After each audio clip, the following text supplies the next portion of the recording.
보면서 이 간증을 보면서 이 설교를 들으면서 어떤 느낌이 드세요? 야, 저분의 삶에 살아계신 하나님이 보이는구나. 그런 느낌이 들죠. 아, 하나님이 일하시는구나. 그런데 그 강권적인 사건이 있어서 이 사람이 이렇게 변화된 거예요. 나에게는 그런 일이 없기 때문에 나는 그만한 믿음을 가질 수 없어. 이렇게 생각할 수도 있지요. 이제 자기의 연약한 믿음을 나름 부끄러워하는 분들이 그렇게 생각할 수도 있어요. 반면에 같은 영상을 보면서도 긍정적이고 열정이 있는 분들은 하나님께서 강권적으로 역사하시는구나. 그러한 역사가 내게도 있게 하옵소서라고 기도하는 분들에게, 또 그분들에게는 그 사모하는 마음에 합한 은혜를 주실 줄 믿습니다. 그러니까 결국은 내 삶의 지경은 여러분의 믿음의 분량만큼 넓어지는 거예요. 여러분 스스로가 자꾸 문을 닫아버리면 그곳으로 역사하시는 하나님의 은혜는 조금밖에 들어올 수 없어요. 근데 여러분들이 하나님께 향하여 더 크게 문을 열고 더 입을 크게 벌리고 그렇게 하나님과 함께하는 삶을 살면 하나님의 놀라운 역사들이 나타나는 거죠.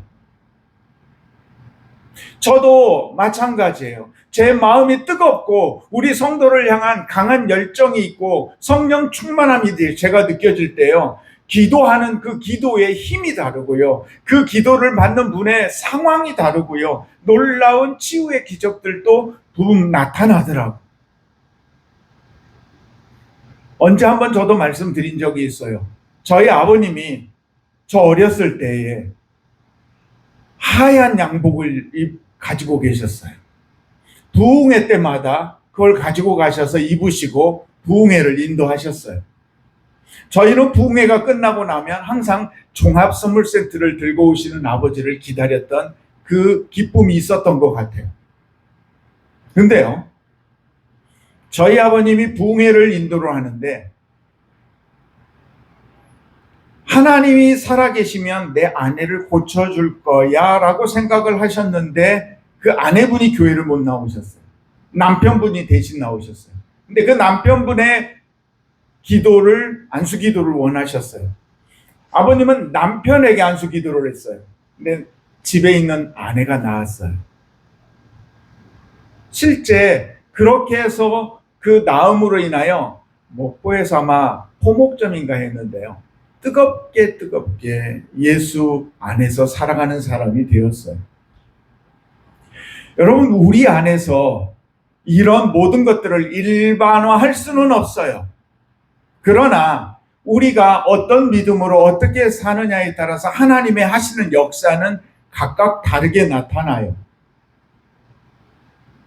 저는 우리 기도원 교우들이 예수를 잘 믿었으면 좋겠어요. 그 잘 믿는다라는 게 하나님이 주시는 분별의 지혜를 구해서 그 분별의 지혜 안에서 여러분의 선택의 순간들마다 지혜로운 선택을 했으면 좋겠다는 거죠.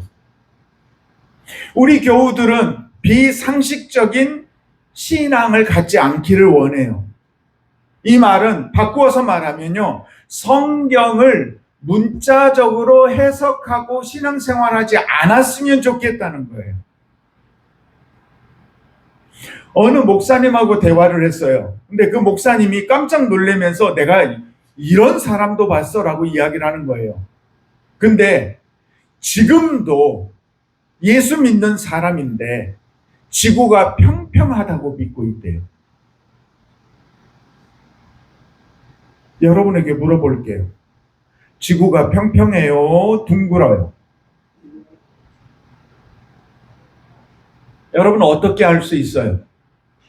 우리가 보고 있는 달도 거리가 떨어져 있는 만큼 동그랗게 보이고 달에 우주선을 쏘아서 가서 본 거꾸로 바라본 지구가 동그랗잖아요. 구름과 바다와 모든 모습으로 영롱하게 반짝이는 아름다운 별이잖아요. 여러분, 지구의 나이가 몇 살쯤 된다고 생각하세요?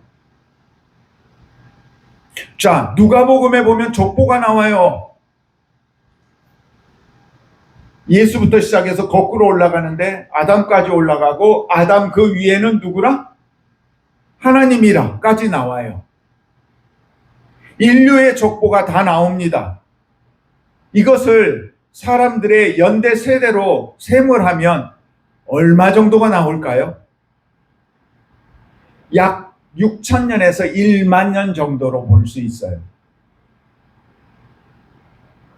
지구의 나이가 6,000년이나 1만 년 정도 됐을까요? 이걸 주장하는 사람들이 젊은 지구 창조론자들이에요. 오랜 지구 창조론을 믿고 있는 그리스도인들은 지구의 나이가 45억 살쯤 되었다라고 생각해요. 여러분, 무엇이 맞는 것 같아요? 1억 살? 45억 살?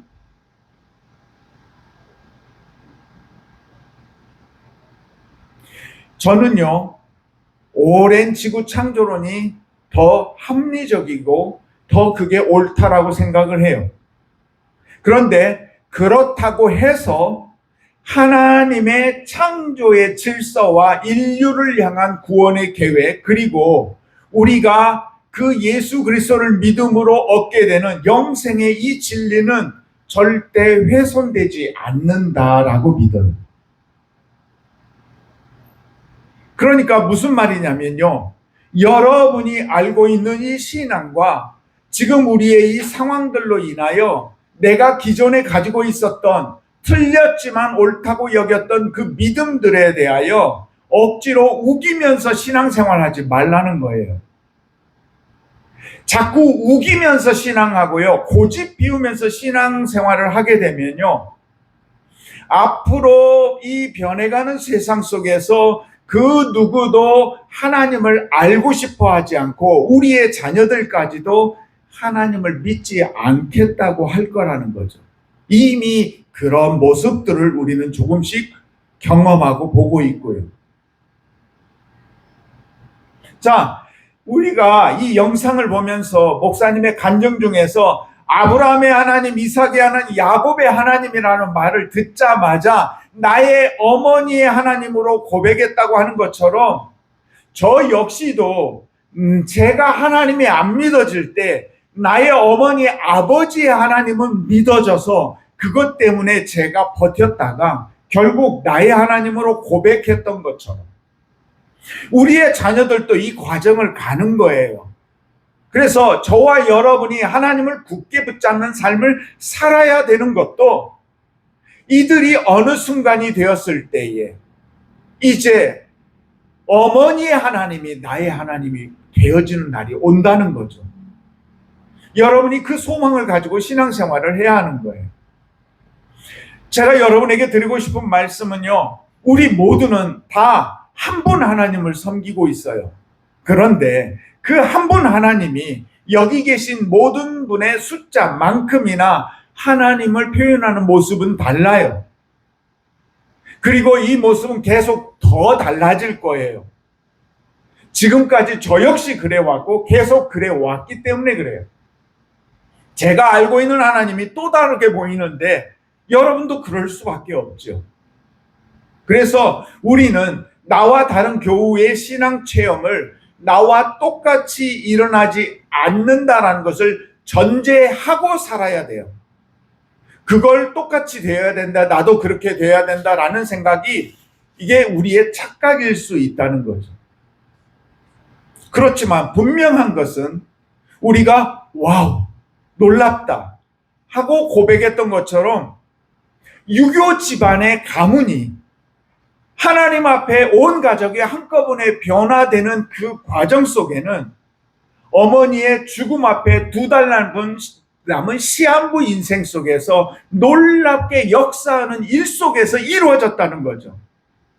그래서 그 일을 통하여 14년 동안 기도하는 어머니의 기도가 13년 동안 이루어지지 않다가 한순간에 나 교회 가도 돼요? 라는 역사로 나타난다는 거예요. 십자가의 강도를 늘 생각하지만 그 강도가 그 자리에서 죽음 앞에서 고민하면서 주님을 바라볼 때 깨달은 그 깨달음 이전까지의 그의 삶은 여전히 사람들에게 욕먹는 삶이었을 수도 있다는 거죠. 그렇지만 하나님의 구원의 계획은 끝까지 포기하지 않으세요. 그러니까 저와 여러분이 만난 하나님을 내 신앙을 세워가고 믿어가고 할 뿐만 아니라 나를 통하여 14년을 기도했지만 13년 동안 아무 열매가 없는 것 같아도 마지막에 열매 맺히는 놀라운 역사들을 여러분도 보게 될 수 있다는 거죠.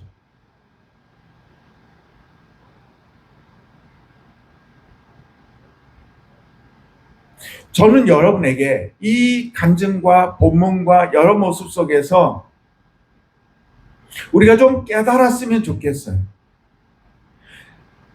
우리 개신교의 가장 중요한 신학적인 교리 중에 하나가 예정론이에요. 하나님께서 만세전에 저와 여러분을 택하셨대요. 그래서 이미 구원하기로 작정하셨고 그 구원의 계획 속에 우리가 믿게 되었다는 거예요. 근데요, 이 교리를요, 그대로 믿는 게 옳아요. 그런데 이게 잘못하면 모순이 생겨요. 그래서 불신자들이 볼 때에 그거 이상하다라고 말하는 것들이 있는데요. 불신자들이 저와 여러분을 보면서 뭐라고 하는 줄 아세요? 잘 될 때마다 교인들이 뭐라 그래요? 하나님이 도와주셨어. 하나님의 은혜야. 잘못될 때마다 절대 그 말을 안 해. 모든 것이 하나님이 하셨다 그러면 잘 될 때도 하나님의 은혜고 잘못될 때도 하나님의 은혜라고 말해야 되는데 잘못되면 하나님의 은혜라고 말을 안 해. 야, 너네 이상해. 논리의 모순이야. 여러분, 맞는 말이에요? 틀린 말이에요? 여러분은 어떻게 생각하세요? 그동안 그래 왔기 때문에 남들이 볼 때에도 내가 믿음 있는 사람으로 보이려고 하면 그렇게 고백해야 되잖아요. 하나님의 은혜입니다. 그러면 전부 다 좋다고 박수를 쳐줍니다. 내가 잘나서 그랬어요. 내가 한 거예요. 그러면 믿음 없는 사람 되는 거죠. 그러다 보니까 그래야 하는 것처럼 느껴지고 시험이 왔는데 어려움이 왔는데 이것도 하나님이 주신 거예요 라고 말하면 이상한 것 같고 그래서 말하고 싶은데도 말 못하기도 하고 여러분 이 모순을 우리가 극복해야 되지 않겠어요? 자, 우리 속담을 하나 생각해 봅시다. 평양감사도 저 싫으면 그만이다. 있죠? 임금님이 평양감사라는 직책을 주었는데 내가 안 하겠다고 하면 안 하는 거예요. 그러면 이 속담을 바꾸어서 생각해 봅시다. 내가 평양감사를 하겠대요. 시켜줍니까? 안 되죠. 내가 하고 싶다고 대통령 됩니까? 안 되죠. 자, 모든 것들은 임금이 먼저 그 자리를 주어야 나에게 기회가 왔을 때에 내가 하겠다 안 하겠다를 결정할 수 있는 것이지 주지도 않았는데 하겠다는 것은 불가능해요. 구원과 축복과 은혜의 삶, 이 모든 것들이 바로 이 원칙에서 이루어지는 거예요. 예수님께서 십자가를 지심으로 인하여 내 죄, 우리가 씻을 수 없는 죄의 문제, 하나님의 아들 되는 신분을 잃었던 것을 자녀 되는 기회를 회복시켜 주셨어요.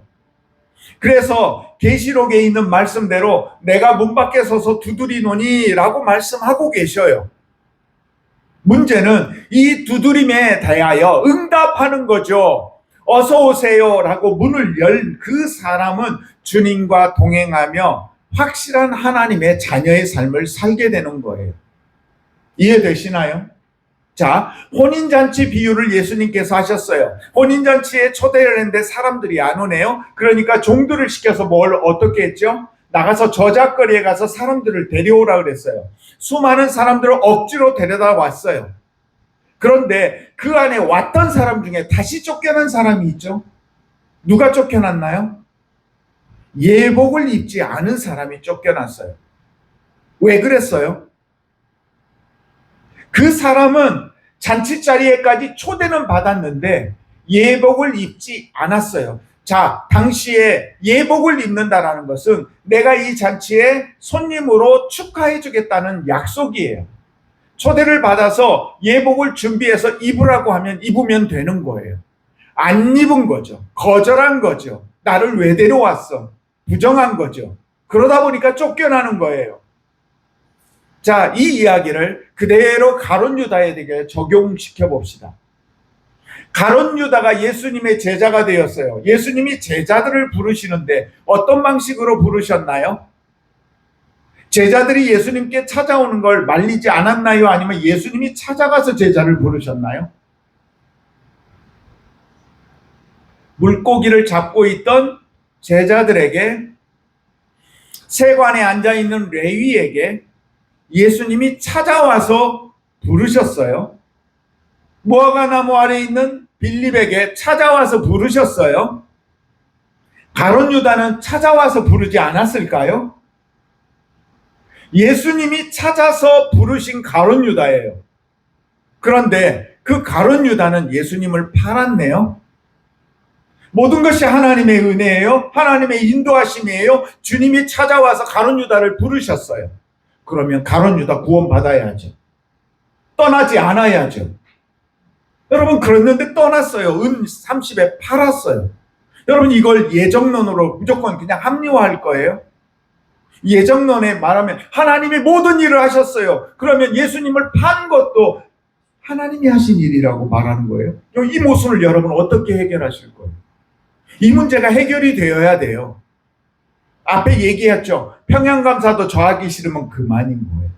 하나님이 구원의 모든 일을 이루셨어요. 우리에게 누구든지 내가 문 밖에 서서 두드리노니 열면, 말씀하신 대로 하나님이 세상을 이처럼 사랑하사, 그래서 예수 그리스도를 영접하면 다 구원받게 하셨어요.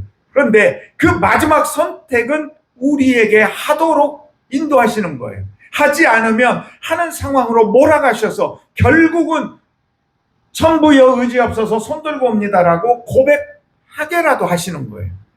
결국 우리가 고백해야 되는 거예요. 제 입으로 고백해야 되는 거예요. 여러분의 입으로 고백해야 되는 거예요. 그 과정들이 필요해요. 그게 아니면은, 여러분이 그 과정을 겪지 않으면 잘못하게 안타깝게도 가룟 유다처럼 될 수도 있어요. 저희 누님이 우리를 위해서 기도를 해요. 그 교회는요, 수많은 교회의 프로그램이 있어요. 제자 양육과 새신자 교육과 평생 권사로서 새신자 양육을 헌신하면서 지냈어요.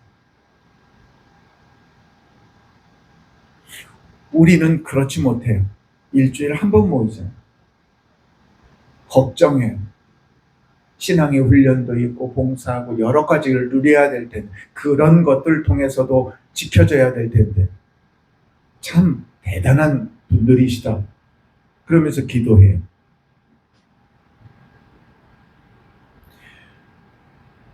사람들 중에는요, 촉이 좋은 사람들이 있어요. 참 촉이 좋아요. 어떤 순간의 선택이 딱 왔는데, 왜 그렇게 우리는 좀 실수로 바보 같은 선택을 하는데요. 촉이 좋은 사람은 꼭 선택할 때마다 기가 막힌 선택들을 해요. 저는 이런 부분에 대하여 세상 사람을 부러워하는 게 아니고요.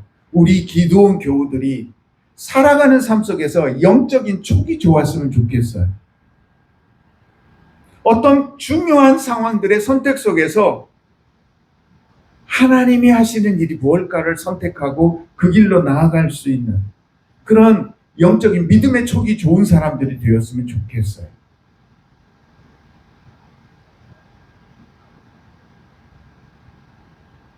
오늘 영상과 에베소서 1장의 이 말씀, 하나님의 은혜의 경륜 속에 저와 여러분이 있어요. 놀라운 부르심 속에 우리가 있어요. 그 안에서 우리가 화답하면서 하나님의 예정하심 속에서 우리의 신앙을 세워나가고 있어요. 여러분, 흔들리지 마시고 더욱 간절함으로 삶의 순간순간 선택할 때마다 가장 아름다운 선택, 하나님이 원하시는 믿음의 선택을 통하여 승리하는 한 주간의 삶이 되시기를 예수님의 이름으로 축복합니다. 기도드리겠습니다.